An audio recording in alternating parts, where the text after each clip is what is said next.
ফুনচুকের ইউনিভার্সিটির স্টুডেন্টরা আসো খেলা। আসসালামু আলাইকুম প্রিয় বন্ধুরা, দক্ষিণ কোরিয়ার হওয়াসাংশি থেকে সবাইকে স্বাগতম। প্রিয় বন্ধুরা, আমি আজকে দক্ষিণ কোরিয়ার হওয়াসাংশির এমন একটা কোম্পানিতে আছি যেটা আসলে আমরা 28 জন বাংলাদেশি, চিন্তা করতে পারতেছেন? মানে এই 28 জন বাংলাদেশি নিয়ে আমরা যখন বাইরে যাই তখন মনে হয় যে একটা মিছিলের মতো হয়ে যায়।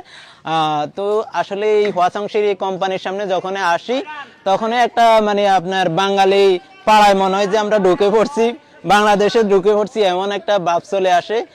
এই 28 জন বাংলাদেশি যখন কোথাও যাওয়া শুরু করে, কোথাও কোনো বাসে ওঠে, তখন দেখা যায় মনে হচ্ছে একটা বাসে দরকার হয়, একটা বাসে মোটামুটি উঠলে আর অন্য আসলে যাত্রী উঠতে পারে না। আর আমাদের এই কোম্পানিটার আসলে অনেক সুনাম এই হওয়াসাংশির ভিতরে। মাশাআল্লাহ, আমরা 15টা জেলার লোক এখানে আসলে বর্তমানে কর্মরত আছি। কি নেই আমাদের এই কোম্পানিতে যখনই আসবেন তখনই একের ভিতরে আপনি সবই পাবেন। এইখানে আছে দার্শনিক, আছে বিজ্ঞানী, আছে লেখক, আছে শিল্পী, আছে সাহিত্যিক। আসলে এক বিনোদন জগৎ নিয়ে আমরা আছি। আমাদের এই কোম্পানিতে সব ধরনের বিনোদন আমরা পেয়ে থাকি। তো আসলে যদিও আমরা 15 জেলার 15 ধরনের লোক আছি, কিন্তু আসলে আমরা সবাই কিন্তু আমাদের পতাকা কিন্তু একটাই, সেটা হচ্ছে আমরা সবাই বাংলাদেশি। সবকিছু মিলে আসলে আমাদের এখানে আসলে একটা বাংলাদেশি ফিল পাওয়া যায়, যেটাই তো সবাই একসাথে কাজ করে। তারপরে মনে করেন যে সবাই এই যে খেলাধুলা বলেন, সবাই বিকেলবেলা খেলাধুলা করে। যখন খেলাধুলা কোনো মাঠে নামে মনে হচ্ছে পুরো বাংলাদেশে চলে আসছে। এই যে দেখতে পারতেছেন সবাই ক্রিকেট খেলতেছে। মোটামুটি আমাদের কোম্পানির লোকজন দিয়ে আসলে একটা ক্রিকেট টিম বলেন, 2টা ফুটবল টিম বানানো যায়, এরকম না লোক আমাদের কোম্পানিতে আছে।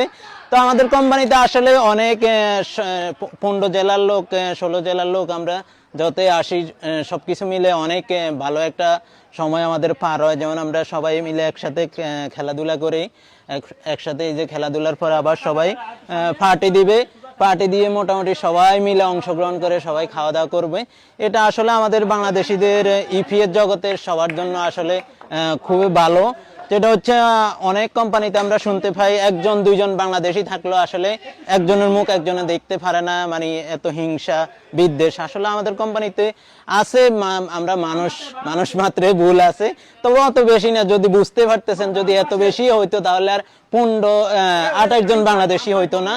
আমরা মোটামুটি 28 জন বাংলাদেশি এবং কি আমরা 15 জেলার লোক একসাথে কর্মরত আছি বর্তমানে। আসলে আমাদেরকে বুয়াসাল থেকে আসলে একটা সম্মাননা আমাদের ব্যবস্থা করা উচিত আমাদের এই বাংলাদেশি ভাইদের জন্য। আমরা চাই দক্ষিণ কোরিয়ার বুকে সব জায়গায় বাংলাদেশিরা ভালো কাজ করুক, যাতে করে একজনের উছিল্লা করে এরকম না বাংলাদেশের বন্যা বয়ে যায়। সব মালিকেরা যাতে শ্রমিক চুজ করলে বাংলাদেশ থেকে চুজ করে। তো সবার শুভকামনা করি। আর আমাদের ভিডিওটা সবাই আসলে বেশি বেশি করে শেয়ার করে দিবেন, যে আসলে কোরিয়ার বুকে 28 জন বাংলাদেশি আছে, এমন কোম্পানি খুঁজে পাওয়াটাই কঠিন। আর সবাই যেখানে আছেন সবাই আসলে শ্রমিক যাতে বেশি করে কোম্পানিতে চুজ করে, এইভাবে ভালো মনোযোগ দিয়ে কাজ করবেন এবং কোম্পানির ভালো পরিবেশ বজায় রাখবেন। সবকিছু মিলে আমরা কিন্তু আসলে বাংলাদেশি একটা পতাকা নিয়ে কোরিয়াতে আসছি, সেই পতাকাটার সম্মান বজায় রাখবেন প্রিয় বন্ধুরা।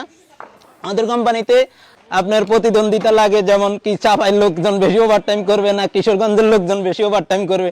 এটা নিয়ে যদি একটু হাতাহাতি মানে বলতে আমি এটা নিয়ে একটু মজা করলাম আর কি। এটা নিয়ে আসলে একটু প্রতিযোগিতা চলে আর কি সবসময়, কে কার থেকে কত বেশি ওভারটাইম করবে।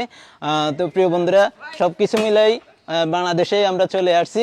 বাংলাদেশের থেকে সবাইকে স্বাগতম। ভালো থাকবেন, সুস্থ থাকবেন, আল্লাহ হাফেজ।